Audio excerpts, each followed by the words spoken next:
One. Can you get us all? Or maybe just the banner. All of you. We don't get any better close up, I'm telling you.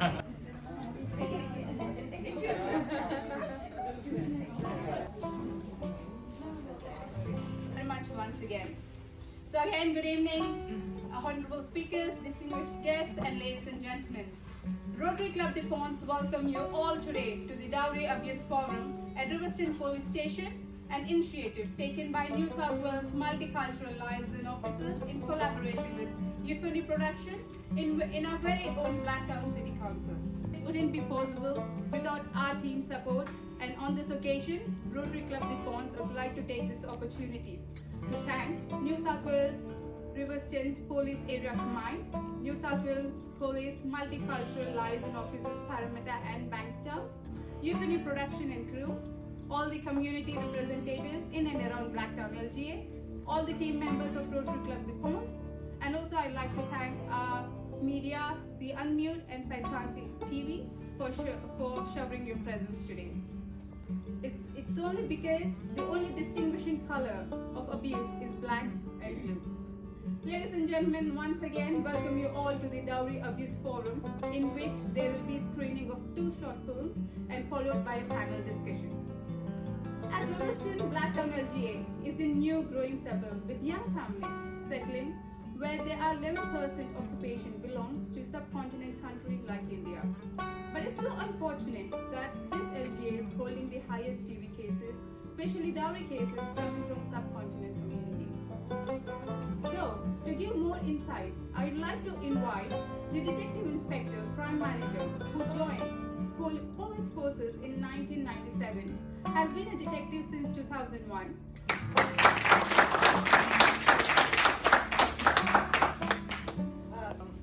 I extend a welcome to the dignitaries, and I really appreciate your presence here tonight, and it just shows the importance of what we're dealing with and what we've come together to talk about.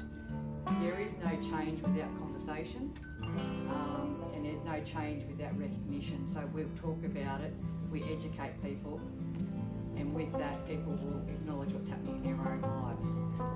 Thank you so much for coming. I understand it's a weekday and we have lots of things, so thank you so much. Just a very quick thing about Ponds Rotary Club. We are a small club. It's diverse though, and we have got members from all walks of life. The thing is, they're super passionate to make a difference in whatever way they can. And one of our mottos, one of our main focus is empowering young women and empowering women and young girls. We are talking about dowry abuse here, but domestic violence is also very prevalent in Australian society. The Women's Domestic Violence Court Advocacy Service, I believe we have Jane present here today, our representative. We have Generally in the form of cash, jewelry, electronic items, furniture, bedding, vehicles, any household items to help the newlywed set up their home. But as said before, dowry system is not limited to any specific religion. If observed, it is a common among all levels of society, be it poor, average wage working class, or the rich. In fact, upper class families are more likely to engage in dowry system than the low or average wage working class. Nonsense happening related to programs including first-time screen actors from the Southeast Asian subcontinent diaspora collaborated for the project. Pankaj Upadhyay, director of photography, editor of both the films under his banner Euphony Films, founded in 2019, a Sydney-based film and a video production house that has produced more than 350 videos, including 34 short films, collaborating with several local music and theatre artists who won several film recognitions across the globe. The background score for the film was designed by Satyajit Roy and Mayank Singh. The DVI poetry is written by Tawfiq Ahmed and narrated and performed by Mamata Upadhyay. Today, 2 films will be showcased. Today, namely, Migrant Bride, written, screenplay and directed by Tawfiq Ahmed, and Aussie Victim, written by Mamata and Pankaj Upadhyay, and screenplay, dialogues and direction by Tawfiq. And from Rotary Club The Ponds, it's a privilege and honor to drive the screening of these films and the Dowry Abuse Forum for the first time in our very own Blacktown City Council. So ladies and gentlemen, here we are ready to showcase the screening of two beautiful films.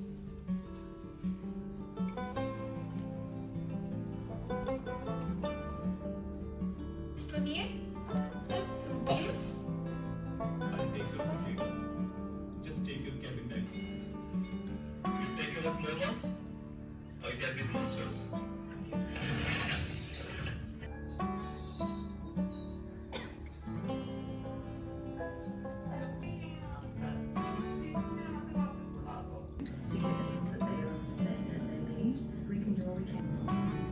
To the police watching this, please ask a few more questions when you attend that next incident. Get to the bottom of the story. Don't accept it.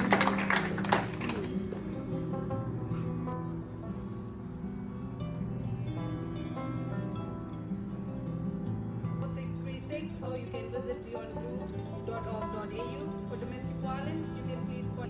Maybe happen in India, but the demands are being made in Australia.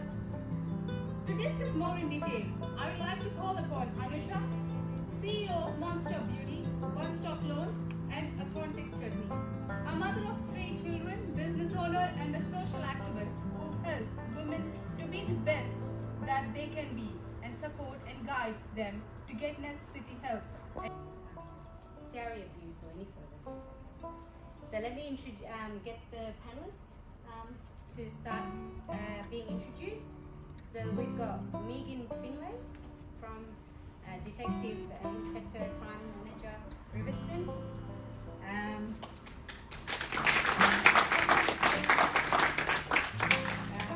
Now I've got a little bit of intro about Meghan. I'll just go through each one of those little bit of intro so it gives you a bit of background. Taraba, is that how I say it? Yeah, very much.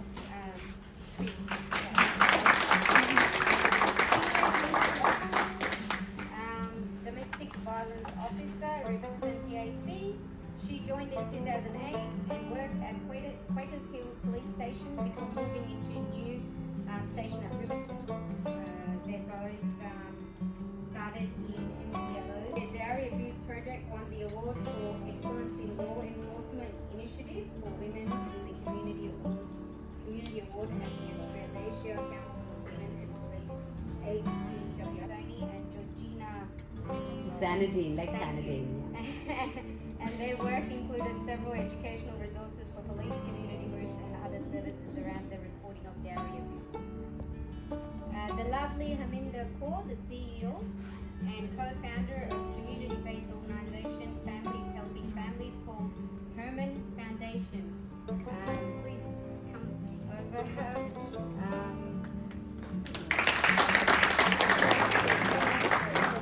Unfounded, 2013, her initiative to successfully launch a 24/7 helpline, 1-800 number established for women and their children's refuge since 2016 to 17. Her House, established Sikh and multi-faith chaplaincy services, weekly food drives, open a mobile cafe van called Fancy a Cup for homeless people, and natural disaster in the community. Oh my God. Do you have enough roles? Winner Rotary Club Urban Inspiration Woman of 2019, nominated Woman of the West, the Woman of the West for contribution to Greater Western Sydney through Leadership 2022, and many more. We need to support women from all backgrounds to grow and keep working on integrated approach to include women from diverse backgrounds, says Harinder. This includes women from culturally and logistically diverse background, women with disability, women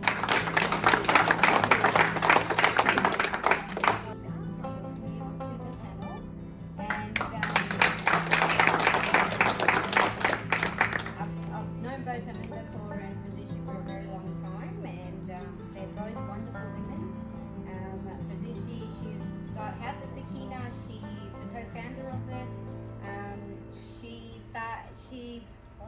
She started, well, this is what she sent me anyway, a range of service including information, advocacy, threat assessments, safety planning, case management, Prior to a marriage or after a marriage, there is an exchange of anything of value to the other family. So it could be cash, property, cars, jewellery, any of those things are passed on to the male side of the family. So you Dowry to me, coming from an Indian background, I've seen it happen all around me. And I was surprised to read today that it's been going on for centuries in UK and Europe and some of the African countries as well, in one form or the other. So dowry to me is what we've seen in the first one is that when there's a marriage taking place, there are certain ideas or items put before the girl's family as to what they should be given when their son marries their daughter. His financial state, he can give it all in one go before he gets married on the day, or he can say, okay, I'll give you half of it now and I'll give you half later, so that she has financial independence and she can use that money in whichever way she can. So that's, I suppose, dowry in reversal, you can say that. It's the groom's family that gives the girl, so she has some money of her. Handcuffs. And I'd like to be and I'll do it for free. I will do it for free, and I want handcuffs on those two boys. So, if no one has any objections, I'd probably like to put it out to an open forum and please ask questions that we've, Of course, I have a question for Shakiena ji, really around the meher custom. It is, perceived to be the reverse of divorce. Dowry, not divorce. Dowry. However, we also cognizant of the fact that it is abused. It can be abused. Yes. Could you please enlighten the audience so that they become aware? Any rule, any law can be abused, right? So the girl's family can say, oh no, this meher is too little. We want you to pay a lot more than he can actually afford. So that becomes an issue as well. And then sometimes it may happen that the man will say, okay, I'll pay you, but then it never comes around. So yes, any law, as you know, can be abused. The expectation that police will resolve every societal issue to see these steps forward. The Senate inquiry that finished in 2019, initially there was this there were recommendations about what they call a big stick approach about legislation. Then there was an issue about harmonising legislation across the states. I listened to what you had to say in your opening address. Are you comfortable in terms of the police service that the current laws you've got in New South Wales, we'll focus on New South Wales, are enough to allow you to assist in this particular issue? Look, I think everything evolves. We've got technology that we never had before, and we expand on our law for that, because we've got abuse coming through text messages and social media applications, and the changing of people's financial documents and records and fraudulent things. So, thank you for actually organising this meeting as well, Rotary and the cops together. So this is a question that is more to do with a more practical sense. In the film, we have tried our level best to kind of, with each scene, make the audience understand, and there are women in this gathering today as well. If a woman is approaching the cops where we cannot substantiate anything apart from psychological abuse, the fear I feel where the women might have would be, what if there is no action post the report? How do you assure something like that is prevented? So I might kick it over to Christina, because what Christina does is my DVLO officer here, and I rely very heavily on her. And just rest assured, all our DV is reviewed not only by a sergeant, as it happens, but then also by Christina and her team, and then I need to like it as well. So I'll make sure it's investigated. If we have to get her back in, we'll get a statement, we'll do what we need to do. Conversation. My name is Adina Malik, and I'm the Vice President of APA, Auspark Women's Association, so we deal with a lot of family domestic violence issues. The big question that I have is more from a count perspective. there's so much that law enforcement can do in terms of the safe way and basically the law enforcement aspect. But is there an approach that you might have to sort of be conscious of the cultural sensitivities? Because sometimes what happens is, an ABO can be ordered and that just causes, like, when there is that authoritarian involvement, particularly in sort of, culturally and linguistic, diverse communities, that can have an impact on, say, sort of reputation or honor. There's like various sort of, aspects involved. So, and it's not just, there's socio-economic terms there too. It is not just a cultural thing. I've worked in the eastern suburbs where, there's a lot of people that have very high Instagram followers that they don't want to be seen to be at court for an ABO either. So we do deal with it in various ways, and it might be putting it out into a different court precinct where they might not be seen going into court. We can do things via ABL, but at the end of the day, we are a law enforcement, and we are pro ABO for protection of the pinnop. That's the tool we've been given by legislation to provide protection. But Producer said, it's in some culture it could be continuous, where dowry is something where once you marry, then you have children. Every time something has to be provided by generally the girl's family side, from the Hindu background, and so when you have children, the uncertainty of what next is a major hurdle for any woman to, especially if they've got really young ones and they're not financially supported, where they don't have the guts to come out and report any sort of abuse because of that. And how do we overcome that sort of barrier? I think this is not the only agency that can help. Basically, our hands are tied. When we receive a complaint, we are going to proceed on that. And our path forward, we are a law enforcement. That's not going to necessarily be ideal for that person. What I want them to understand is just getting out of the situation, because bringing charges against that person may not be what that person understands is going to come from police. Every day of the week, I want to go and arrest someone. That is in my blood. I'm a bit like a Kelpie. But it's not always in the best interest of the victim, and I understand that and I respect that.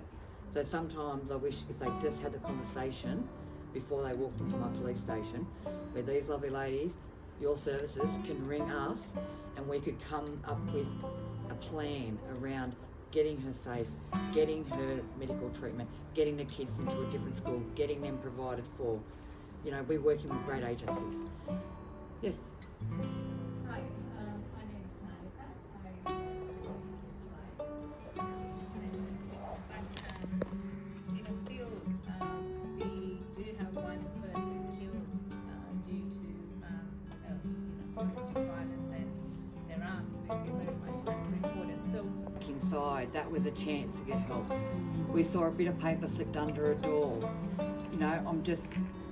I question why a physically fit male wouldn't open the door to help and would slip a bit of paper in. That concerns me. I'm concerned that a strong female matriarch of a family, the mother-in-law, would condone, in fact encourage this behaviour, and I'm thinking, was she herself a victim of this? And if so, how did she feel? So you talk about repeat behaviours and learnt behaviours, and there is some sort of allegiance to a culture, and I understand that. But don't assume that women will call police for themselves. Correct. Sometimes, as we saw in the video, they don't have access to a phone, or they're too scared, and it might take someone else calling for help, might be their first chance to actually receive any help from anyone. And there's so many ways now in this day and age to report to us. It's no longer you don't have to come into a police station. You don't even have to phone. We have online portals that you can make anonymous. Everyone knows you can make up a Gmail account in a heartbeat. make up a Gmail account, put it in a note to us, and we will track that down. We will find that address that you're talking about. Yeah, so I think the purpose why we are sitting here to filling the gaps. Obviously, there are gaps, and as Megan mentioned about that, it's not one person's responsibility. It's not one organization responsibility, Village. and it's a village. So the video started the apple of the eye. We are talking about our dear daughters, and as well as the male. Even if they are perpetrators or sometimes they are victims as well. So we need to be very mindful about dowry is like where I come from, because we are talking about only dowry today. Where I come from, dowry is a healthy thing, right? You just give your kids a kick-off start. When I got married, my mom said, like, you're earning, I don't need your money, start, storing things. They are making their daughters so independent, so that they can lead their own lives. So we need that education as well. So now they were in Australia. In their mind, they think Australian government and Australian, the law and order is quite in place. We will complain about this guy. He's not giving us what we deserve it. We are here for them. Guess what? Police couldn't do anything. Like what police can do? They're complaining, they're not letting us. On the top of that, they actually went to the police, the boy's family, and they said this party is intimidating us, and they need to be put in under some restrictions, AVOs. And it was against their parents because they were considered as they're ringing at the wrong time, they are talking to the community, they are defaming us. So those kind of things. So question comes is dowry.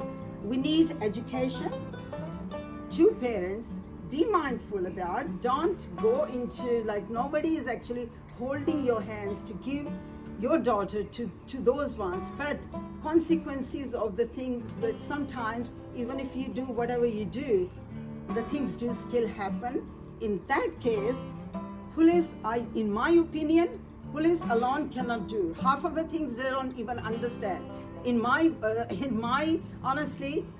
knowledge, sometimes victims are perpetrators are victims. It can be mixed up, but they have to work within the boundaries which is given to us, and that's why we are sitting beside the police.